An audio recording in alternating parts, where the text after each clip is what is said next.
Want one? Hell yeah, man. I always want stuff like this. $250. That's $250? For you. How much is it for somebody else? $250. I don't know, maybe. You can afford it, right? Welcome back, everybody. This is Eric here with Iraq Veteran 8888. And today we got another Gun Gripe episode for you. We're going to be having a chat today. Why do you need a firearms lawyer? If you refer back to the previous video, we introduced Clay Cheshire here. He's our guest today. Howdy, Clay. Howdy, Eric. Thank you for having me again. I'll give you a pen. Okay, don't worry. We're good. So we've got Clay back, and we're posing the question, why would you need a firearms-related lawyer? In the last video, we introduced you to Clay and to Munitions Law Group. Obviously, they're a law firm that is in the pro 2A world and in the 2A world. So let's kind of go hit on that a little bit. Okay, why would somebody need a firearms lawyer? Okay. Why is that a thing? It's a thing, and I'll tell you, we really have to look at, there's two different categories of clients, right? We've got consumer clients.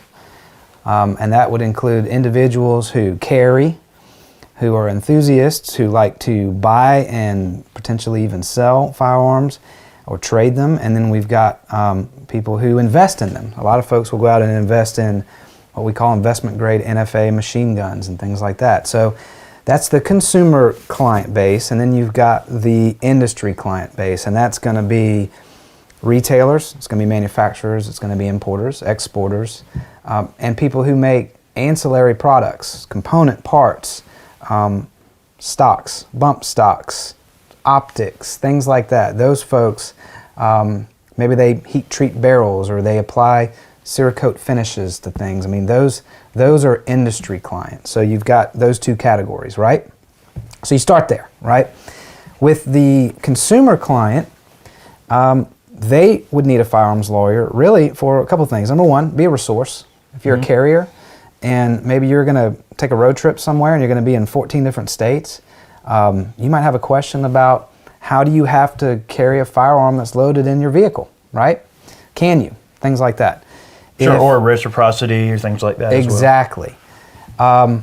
And then you've got, the consumers who may like to buy a lot of guns, go to gun shows, trade, that kind of thing. They may have questions about, am I in the business? Am I engaged in the business? Do I have to actually get an FFL?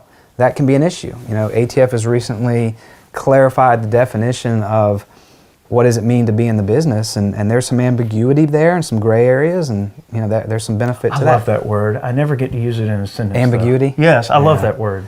And I forgot something else. There's also folks who have lost their Second Amendment rights, and they may want to get those rights restored and explore whether they can do that. And so that's something that we can help them with. And then you've got your investors, right, that I mentioned earlier. And I have had several calls over the years with folks who have, on a handshake, bought something that they didn't actually receive, and maybe there was never a form sent to NFA to transfer the item. Maybe it didn't even exist, or maybe it wasn't even in possession of the seller. Right, and so they're out of money and they go, what do I do?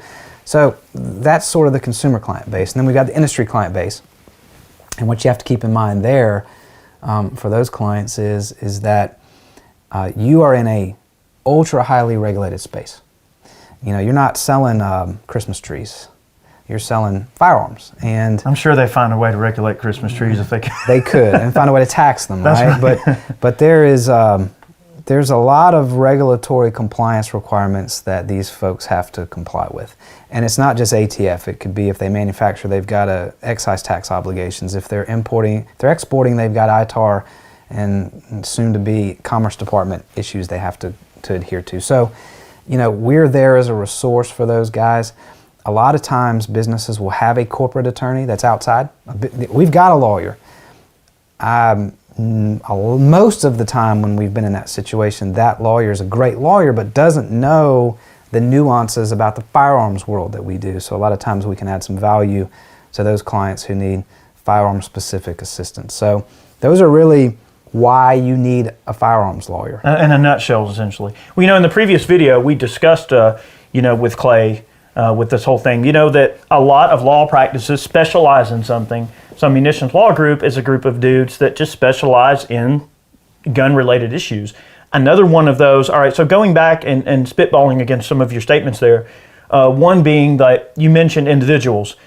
Another instance I could see, maybe need a lawyer is maybe you shoot on your property all the time and somebody calls the cops on you all the time, or they're trying to shut you down, or you don't know if there's some legality as to where you can shoot, or, like in Georgia, for instance, we have laws that go towards, well, you have to be a certain distance away from a public roadway, you have to be a certain distance away from a house, and all of these things. And obviously they can, I don't know, give you a hard time about it. So I would imagine even just the simple act of shooting a gun on your property could even, merit a call over to a lawyer group to even, kind of get a look at what your local laws might be to determine if you're in the right. If, I don't know, if you're approached by law enforcement or something, right? That could be a legitimate concern. Sure, and we have a lot of clients who have hired us just for peace of mind and to be there for them. I mean, we have something called our Quick Reaction Program where people will pay us a very nominal annual fee, and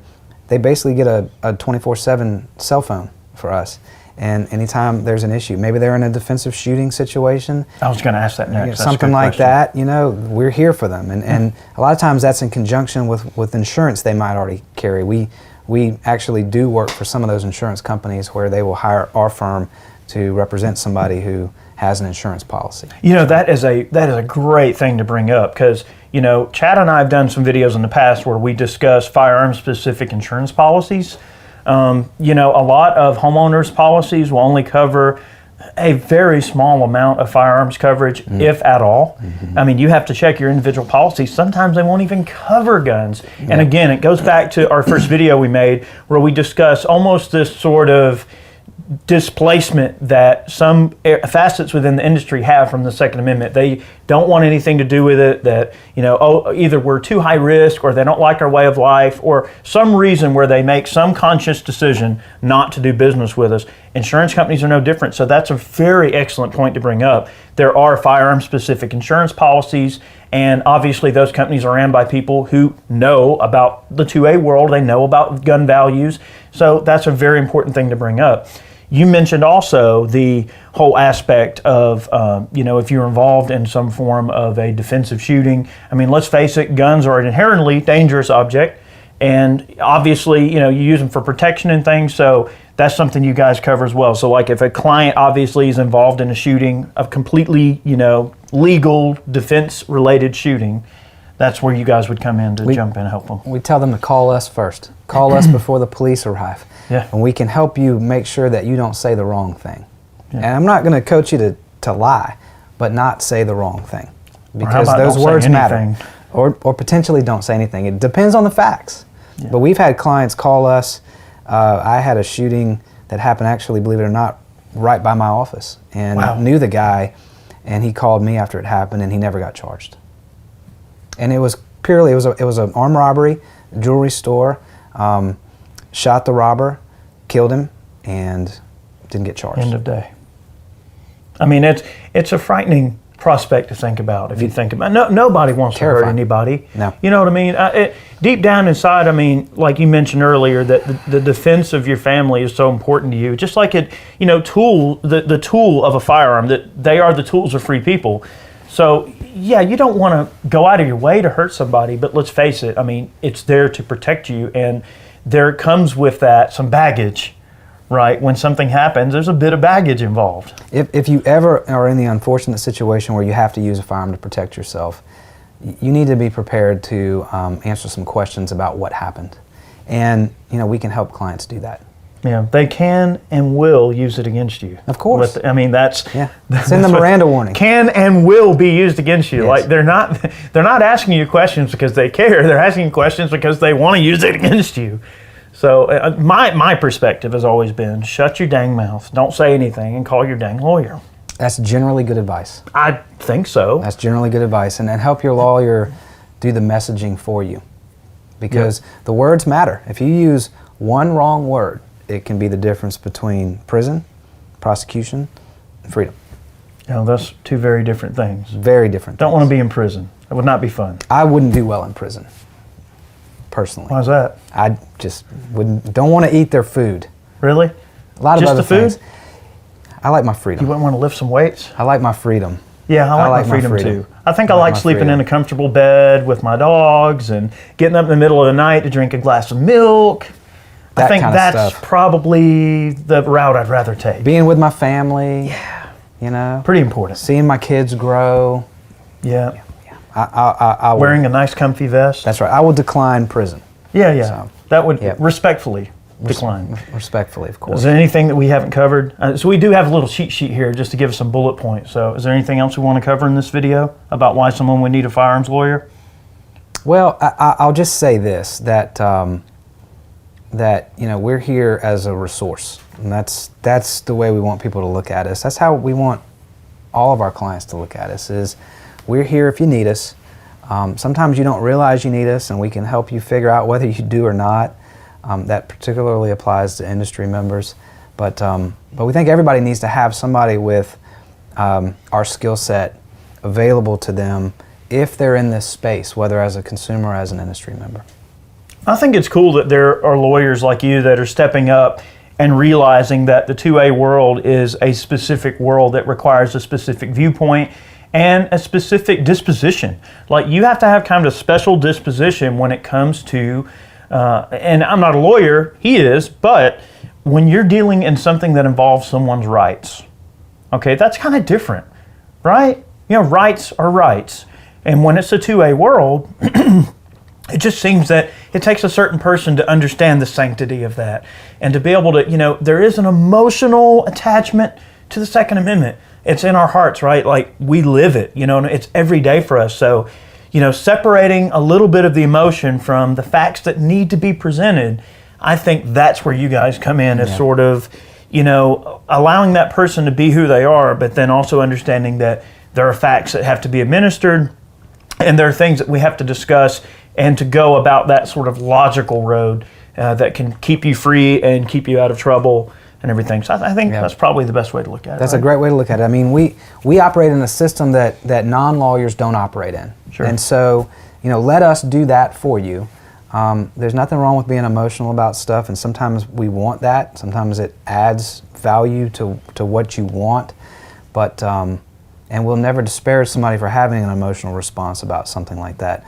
But we navigate this world that you don't live in for you, and that's what we're here for. That's smart. Clay, thanks for coming down and being on this video with me today. Guys, we're going to be cutting a lot more videos with Clay. We hope that you like these videos and maybe, gives you some food for thought. Maybe you learn a little bit. And, we've never really had any lawyers on the channel before, so we thought it'd be fun to have Clay down. He's local here. So, we've actually used Clay and his firm for a couple of things that we've dealt with. And they're great dudes. They really know their stuff. And they've got a great, planning implementation that they have in place. So they'll get together and brainstorm, and they come up with some really great solutions for problems, and they're really good people. So I thought it would be fun to have them on the channel, to have Clay on the channel. And also make sure you check out Derek over on the Munitions Law Group YouTube channel. I'll put a link in the description box below so you guys can check it out. Bunch of great videos, and Derek is one of your partners. Yep. All right. He's a good guy. Yeah, big red beard, you can't miss him. Just go on there, type in Munitions Law Group, you'll see him. You can't miss him. He's hard to miss. Guys, thanks for watching today's video. We hope you enjoyed it. Clay, thank you for coming down yet again. And we'll see you next time. Many more gun gripes on the way. We'll be diving into some more of these legal issues with Clay in future videos. So let me know if there's something you want us to cover. Do you have any questions? Is there something we didn't bring up that we should have brought up? Do you have a question? Leave it down in the comment section below, and maybe what we'll do, Clay, we'll compile a few questions and we'll try to give a little bit of an answer maybe in a future video for you guys. Love to do it. All right. Thanks, Eric. Thanks for watching, guys. We'll see you next time. Thank you.